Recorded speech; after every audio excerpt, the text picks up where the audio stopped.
Hail Hydra indeed. I think it comes as absolutely no surprise whatsoever that most players who will be rolling Sorcerer when the full game drops in June will be including Hydra in their builds in some way or form, just due to how efficient and powerful this skill seemed to be during both beta weekends.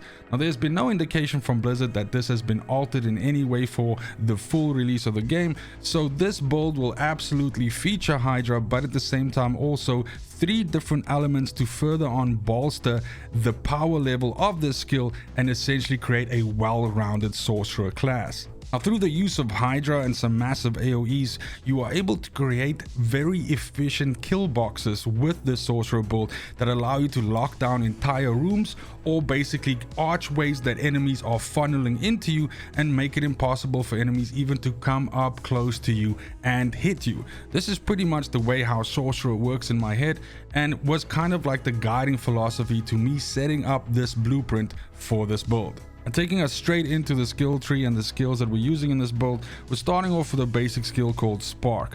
Now, I like Spark for 2 reasons. First of all, it's very good against solo enemies where it just flat out increases the damage, or it's very good against groups where essentially it spreads the damage in between them. So pretty good in either one of those 2 scenarios. And then secondly, through using Flickering Spark, we are also getting Crackling Energy to drop every once in a while, which is just further on AoE and dealing with enemies that come up close to you. Now, for our second skill here, we're using Frozen Orb, and out of all of the skills in this build, this is in my opinion the one that you might consider swapping for something else. This is what I consider a filler skill here, because this is more damage on top. Most of the time the actual combo of this, which we're going to get to just now, is going to kill most of the enemies. So this is just going to be that icing on top of the cupcake, where if you need to push out a little bit of additional damage, Frozen Orb's going to be your guy to do that. Now, the reason why Frozen Orb is good is because it essentially is good at dealing damage to a few targets, but also good at AoE due to you picking up enhanced Frozen Orb, which pretty much creates a more damaging explosion, and also through greater Frozen Orb actually causes those enemies to be vulnerable, which means follow-up damage to them just deals more damage. Then pulling us onto the bread and butter of the build is Hydra and Blizzard. Now, both of these together essentially allow you to create these aforementioned kill boxes. And first of all, looking at Hydra itself, you can go ahead and pick up Summoned Hydra, which gives the burns that the Hydra shoots a dot effect that burns for a percentage of the damage dealt after time, which is really good. And then in the case of Blizzard, we have Mage's Blizzard, which when you actually activate Blizzard with a full mana pool, changes the Blizzard from an 8-second conjuration spell to a 12-second conjuration spell. Now, when you drop both of these on top of one another, you're essentially creating a spell that locks down the enemies, and then another spell that shoots those lockdown enemies and put dots on them and kill them. Now, it's also super powerful due to the fact that you can drop multiple blizzards on top of one another, which will multiply the damage, of course, and which will just deal more damage. And through the use of some legendary aspects, of course, you can also drop multiple Hydras. So these 2 together will become the main staple of your damage, and it's one of the reasons why this build is so efficient, because with these 2 dropped on top of one another, most enemies simply cannot make it through all of that CC and that damage. Inferno is the last skill I want to talk about here when it comes to your choices. It's a really good ultimate skill, and when you pick up Prime Inferno, it gives you a way of essentially gathering up enemies with a vacuum effect. So this is a fantastic opener on a heavy pack, or a group of tough enemies. When you hit them with the Inferno, it pulls everything closer, deals damage to them. You drop the Blizzard on top of all these enemies that are nicely gathered in a circle right now, and then you put a Hydra right next to it. That Hydra shoots them all, and basically they die. Now, you'll notice that I've left one skill open here, and this is again dealer's choice. You can take whatever you want here. If you want something that gives you a little bit more mobility, teleports is obviously the way to go. You can also take Frost Nova, which gives you a way to further on CC enemies, but I leave this choice up to you, since you can basically augment it in a way that makes the build feel a little bit more like your own thing. Let's also quickly look at passives. You should absolutely be picking up Elemental Dominance, which gives you more damage on full mana bar. You should be picking up Glass Cannon, which essentially gives you 18% more damage while you take 9 more. This is iconic to the playstyle of the Sorcerer, where it's an all-in, you know, kind of way of playing, where you are dealing huge amounts of damage, but you are also quite fragile yourself. And then we also have Conjuration Mastery here, which gives you 3% of additional damage per conjuration that you have. Now in this particular case here, we are just using one Hydra, or at the very least in the footage that you see in the background, you've only been seeing me use one Hydra, so that's 3% more damage. But if you are able to put down 2 Hydras, for instance, that is 6% more damage.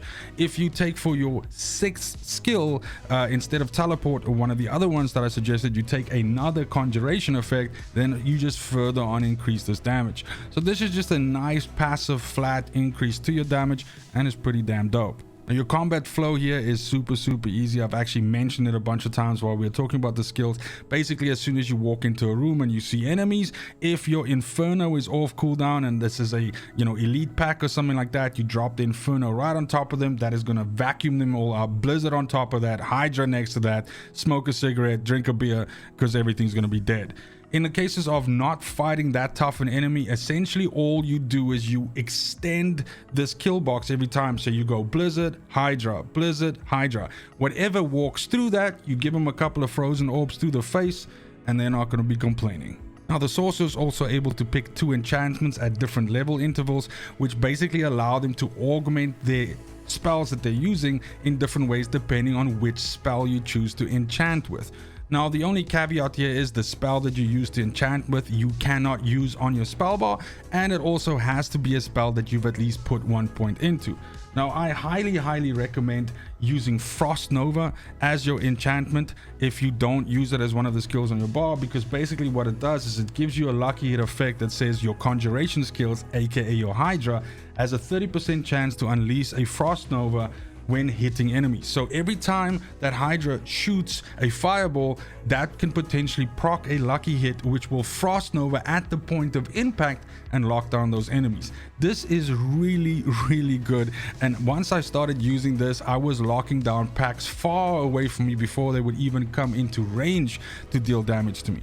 I would think the second enchantment that you should probably go for is Fireball, because basically what that does is it augments your Hydra's fireballs that it shoot to have the same effect as the skill Fireball, which means when it hits, it explodes, just further on increasing the lethality of Hydra. Last but not least, let's talk legendary aspects. First of all on some items, and then I'm going to mention some Codex of Power aspects that you should be keeping your eye out for. First and foremost, we have Frozen Orb stays in place after reaching its destination, explodes 2 additional times for a percentage of its damage. Now this really makes Frozen Orb even better, because what you can do is, in the case of you dropping Blizzard and Hydra on a tough group of enemies, once you fire those Frozen Orbs into that cluster, it's going to essentially pulse in there and just deal more AoE damage. So once you lock down an area, it becomes very easy rather for you to place these Frozen Orbs in the right place and get those additional pulses of damage. Of course, if you're not using Frozen Orb, if you're using something else, then you know that's a moot point. And then the second one here is something that's a bit of a sore point for me, and that is during both beta weekends I was unable to ever find this item. The only way I could experience this was through my friends. And basically this allows you anything with the Serpentine. Now I know that this, I believe it can roll on rings as well, but the idea is that this gives you 1 additional Hydra, even though it lessens the duration of your Hydra by a certain percentage. Now I believe this caps out at 20%, but can also roll lower, so you of course want this percentage to be as low as possible. But this upgrade is what I would consider the game changer for the build. 1 Hydra on this build is really good and fully functional, and it is the way that I played Sorcerer both beta weekends. I was super happy with the power.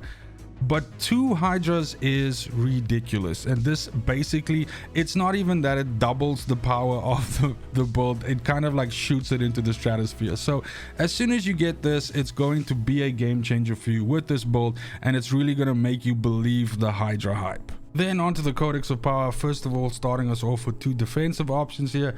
You have, of course, Aspect of the Protector, which basically just gives you a barrier which can absorb a certain amount of damage. every time you fight an elite, but this also obviously works for pretty much anything that isn't a common enemy. So if you're fighting a boss or something like that, you will also get this effect. So this is just going to help us a little bit with survivability, since we are playing very glass cannony. And we also have Snow God's aspect, which essentially lets you take a percentage less damage when you're standing within your own blizzard. Now, if you're one of those sorcerers that likes to play it in the way of like walking into the fight and then summoning the blizzard on top of you, this is really going to augment that playstyle in a way that gives you a lot more, you know, defensive capability. Now, when it comes to some lethality options in the Codex of Power, we have aspect of Inner Calm here, which lets you deal a percentage increased damage up to 30% for, you know, however long you stand still.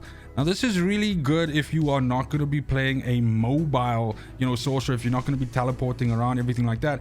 If you are going to play this, let's say, more slower, methodical playstyle of walking, Blizzard, Hydra, Frozen Orb, Blizzard, and then walking like that, then this is really going to enhance your damage profile, because you're going to get all of that additional damage for the longer that you stand still. Also here, aspect of the Umbral is phenomenal, because this will essentially restore 1 or 2 or 3 or however many you roll with this of your primary resource, aka mana, whenever you crowd control an enemy. Now, this build, most of the skills in this build crowd control enemy in some way or form, whether it is stuff slowing things from your blizzard or freezing them if you are using, you know, like the enchantments, or rather the enhancements that I mentioned, then you're also going to be locking down the battlefield in that way. But the bottom line is, as soon as you are CCing enemies, you're going to start seeing more mana coming back into your character, which gives you the ability to cast more blizzards and more frozen orbs, and so you create like this engine basically.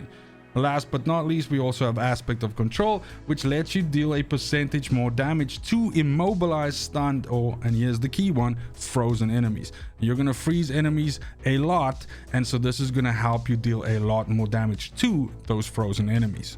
And that right there is the build that'll make you whisper Heil Hydra into someone's ear sooner than you think. But let me know how you would improve this build, how you are planning on rolling your sorcerer once the game comes out. I'm pretty sure it's gonna probably have Hydra in it somehow, but let me know what changes you would make. Otherwise, if you're not playing sorcerer, let me know which class you are looking forward to rolling. I am bringing out a build, a starter build, my starter build for each one of these classes that I'll be rocking as soon as the game launches. But I'd love to hear yours. As always though, it's super important to me that you have a fantastic morning, afternoon, and evening wherever you are in the world. Until next video, fucking cheers.